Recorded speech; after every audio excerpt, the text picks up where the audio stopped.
said when we rotate the qubit on the black sphere, it may not go like, let's say, perfect 100 degrees. So it's not the perfect gate. So there's little error. But when we look at the physical system like this, the spin either this way or that way is the qubit. So when we change the spin, it should be either there or there. So there's no in between. No, there is in between. So is this has been unmuted? Is it all right now? It's all right. Okay. See, that's not true. So it's just parallel and anti-parallel. This is a classical picture. It could be in any direction. Yeah. But the energy will be different. So it could be a superposition. So when you look at Rabi-Tropping, the spin is actually a superposition of cat 0 and cat 1. So you can have superposition between these states. Yeah, but like I couldn't make the connection between the error correction part, like because in the error correction we assume that when we apply the gate, it may not be perfectly. I mean, there could be some error, but when we look at the physical systems, when we change the spin, I mean, it is either changed or not changed. I mean, it's either in spin up or spin down. Is there error here? I mean, when like atomic energy levels, it's either in the up or down or in superposition. But is there any error like with what we saw in the error correction part? So there could be errors. There could be errors here in the implementation of quantum processes. There could also be errors in spin processes. By the way, in the quantum error correction scheme, the error correction is itself erroneous. So that is why there is a threshold of you add more redundancy in the ancillary qubits kind of mitigate that erroneous error correction. The error correction can also be erroneous. So you add more redundancy in the auxiliary qubits or use more complicated schemes. So doing error-free error correction is also a research area in its own right. In this case, you also have errors. You also have errors. But the spin can be in an arbitrary direction. Quantum mechanically, the spin is, if it's in this state, it's in a superposition. You can't say whether it's aligned or anti-aligned. Only when you make a measurement can you say whether it's aligned or anti-aligned. Because when you apply a magnetic field, you are breaking the symmetry of space. You are applying an axis. And when you define an axis, can you say it's aligned or anti-aligned. If you have a spin in zero magnetic field, right, then you still spin, but there is complete degeneracy in its energy. But it is still spin. You apply a magnetic field and the degeneracy is immediately lifted. Right. So I was talking about the interaction between two spins. So this interaction could be of this kind, right? So if you remember from your condensed matter physics, two spins can interact. This is called the exchange interaction. This is the Heisenberg interaction. The Eisen interaction is when you have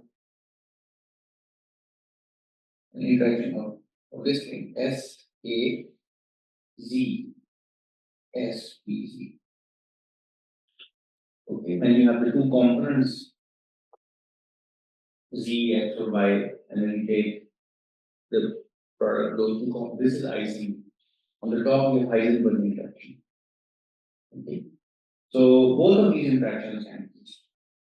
So there's interaction between qubits in the spin degree of freedom.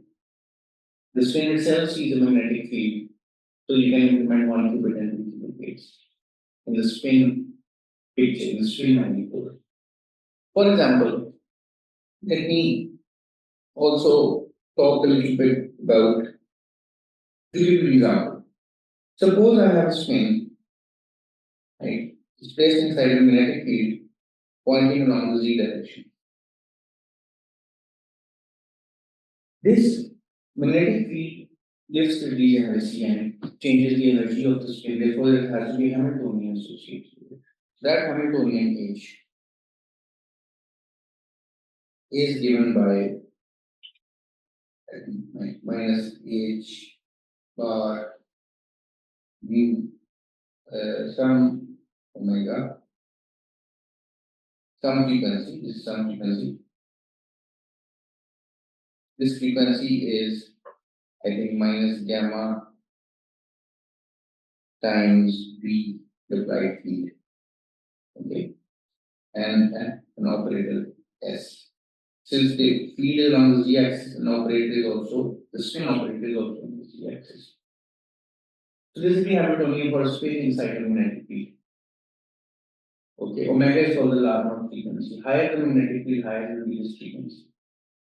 So I forget the physics, I just simply write down through dimensional analysis that H bar omega is some energy term. S is an angular momentum operator. So this is the Hamiltonian of a spin placed inside a magnetic field. Now if you already know that if I have some quantum state at some time t equals 0, and if it's inside a field with some Hamiltonian, this quantum state is going to evolve, right, in this fashion.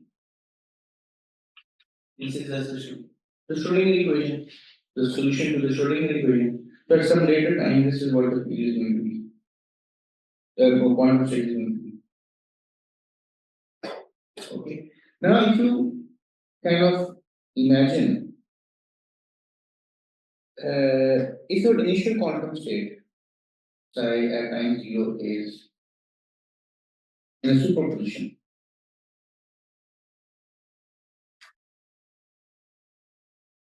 and this is your Hamiltonian, and you already know that your Hamiltonian in the Hamiltonian spin angular momentum operator is simply the Z Pauli operator divided by 2. Okay. So now the situation that is in front of you is that you have this state, and this is evolving in time study exponent minus I omega t z. Okay, so this is your state at some later time. Now you already know the theorem. You already know that the square of z is kind of identity. So this thing is cosine of omega t over 2 identity minus iota sine of omega t over 2 z operator acting on x0 plus 1. Okay, so this is a state at some later time, which turns out to be cosine omega t over 2. Let's just call the state x plus. Okay. Minus iota sine omega t over 2 at minus. Where at minus is this state is minus sign diagonally directly. So after some time, when you place the spin inside the magnetic field, it evolves with time into this form. Okay. Now this is actually z qubit, z rotation on a single qubit. If I were to plot this on a log sphere, I can just go back to L0 plus 1 and 2 minus iota sine omega t over 2 minus 1. This just turns out to be E minus I omega t over 2 at 0 and E at 1 single right? This is what it turns out to be. So I just take the global phase factor outside, and let look at 0 plus E element at 0. Okay. So on a block sphere, this is an evolving state. So this is my block sphere.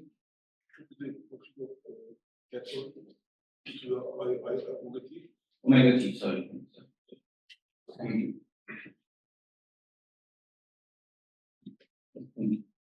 So now this is my evolving state. So start off here, get 0 plus 1. I have placed the spin inside the magnetic field.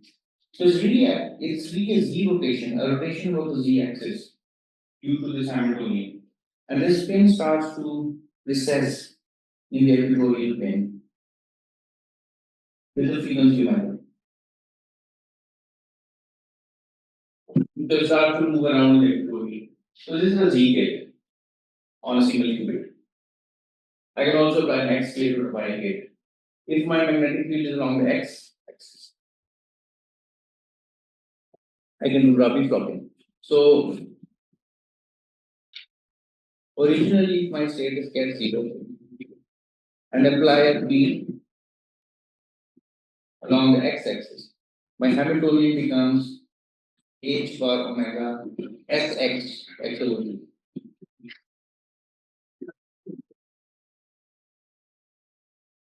And then my state get 0 evolves. I think it just starts precessing this big circle. Evolves as 0 cosine omega t over 2 0 plus sine omega t over 2 get 1. So it starts being graphically talking. So these x gates, y gates, and z gates are really implemented by the magnetic field pointing in certain directions. And in spin-based quantum information processing, you just have to control the direction and the amplitude of these magnetic fields. Because the frequencies at which the Rabi flattening or the precession occurs omega depends upon the magnetic field. And you so apply pulses, so you change omega or you change time. How strong the magnetic field you apply, in what direction, and for how long, that changes your frequency. That changes what kind of rotation you're applying on single qubit. So, in effect, and this happens in spin-based quantum computing as well. In effect, you have a pulse sequence. So this is my magnetic field along the z direction. This is my magnetic field along the x direction, for example. So the magnetic field along the z direction can be switched on and off for some time, t1. The field along the x-axis can be switched on and off for some time, some amplitude. So you get pulse sequences. So you supply pulse sequences to your spins, and they kind of show the rotation of the block scale. And if overall the Hamiltonian has interactions as well. So you have a Hamiltonian, say h bar omega sx plus, say, just to give you an example, some constant j s1z s2z plus h bar omega 2. This is the first spin and the second spin. So this is your Hamiltonian. To start off by writing the Hamiltonian for your spin system. So you have the first spin, two nuclei, two electrons, two NV centers close together, interacting through some interaction term. So you have the first spin sees a magnetic field of omega 1, the second spin sees a magnetic field of omega 2, and there is interaction. You write down the initial quantum state and see how the system evolves in time. So you can do 1 qubit gates and 2 qubit gates. They are very convenient in this scheme. And then how do you do readout? So there have to be 4 to 5 criteria for quantum information processing. You need to initialize your states. You should be able to do quantum gates. in a universal fashion. You should be able to read out, you should mitigate against decoherence, which means that your gate should be fast enough. And system should be scalable. There are 5 Vincenzo criteria for any quantum information processing tasks to become useful. So, the states can be created with spins by the application of magnetic fields.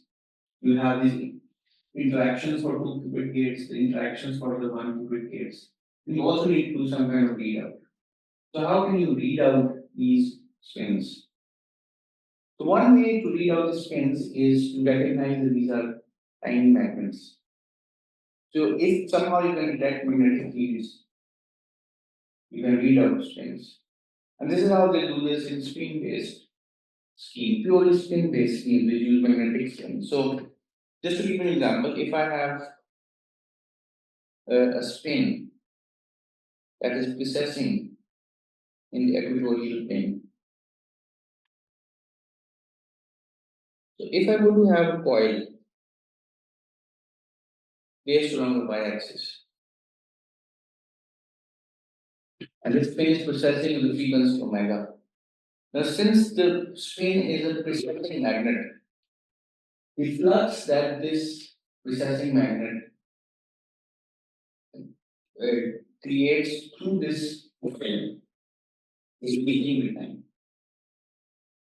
So now you have this fixed coil and you have magnetic spin magnet precessing at some frequency omega. The flux through this coil, which is the magnetic field times the area of this coil, is changing with time. It is changing at a frequency omega. So now if I put a voltmeter up here, so this is a classical measuring device that you need for this kind of quantum field. You put a voltmeter here that will produce a voltage to do the change in flux. Faraday's law. And if you plot that voltage with time, if there is no decoherence, this is what the voltage is going to look like. Okay, and the frequency of this voltage is going to be omega. In reality, your voltage is going to decay with time due to decoherence. Okay, so if you take this time dependent voltage and plot this in the Fourier space, you will get a peak at a particular frequency, F0, which is the omega over 2 pi. This will be session frequency. So you get spectrums from the system at different frequencies. Okay, so this is how you do readout for these nuclear spins or electronic spins. The problem with spin, however, is that the signals that you get are generally very, very small. If you just have one spin, electron spin, you know what the magnetization of that spin is? It's just the Bohr magneton. Just the Bohr magneton, which is really, really small, but has a fundamental unit of metrology in magnetism. Just the Bohr magnet. It's very hard to measure. But there have been demonstrations of experiments in which you can measure the spin of a single electron. The detectors now are not the Faraday coil, they are squid-based detectors. So in this paradigm of spin-based quantum computation, it's possible to do readout as well. One implementation of a spin-based schemes is through nuclear magnetic resonance, NMR. Now in NMR, nuclear magnetic resonance, just have a test tube in which you put your liquid, and those liquid has molecules in which there are nuclear spins, which are spin half particles. And then you put all of this inside a magnetic field, strong magnetic field, B0, in the Z direction. And then you have other coils along the x-axis and along the y-axis, which are outside or inside this big coil. So a large Z field is applied, and on top of it, you can apply a pulse sequence in which you turn on the current through this X and Y coil so that you can apply X and Y fields as well. So the nuclear spins inside the sample will reorient according to the pulse sequence, and one and two qubit gates can then be implemented very easily. The problem is that these nuclear spins have even smaller magnetism signature than electrons, because the mass of electrons is larger, the magnetic signal from electrons is larger, so 670 times more magnetic than a proton electron because of the gyromagnetic ratio. So nuclear spin is very hard to detect, and that's why you cannot need a very large number of these nuclear spins to produce a signal that is strong enough to be detected by the coils. So in this kind of quantum computer, you do not have a single spin, you have an ensemble of spins. And the other problem is that if you increase the Hilbert space, which you have more and more spins, if you look at the Boltzmann distribution of spins inside that manifold, the population difference between the different levels goes down and down and down, exponentially decreases. Your signal is even smaller. But this is the general scheme of the spin-based quantum information processing, very different from photonic implementations, but very easy to understand and implement, especially when you work with NV centers.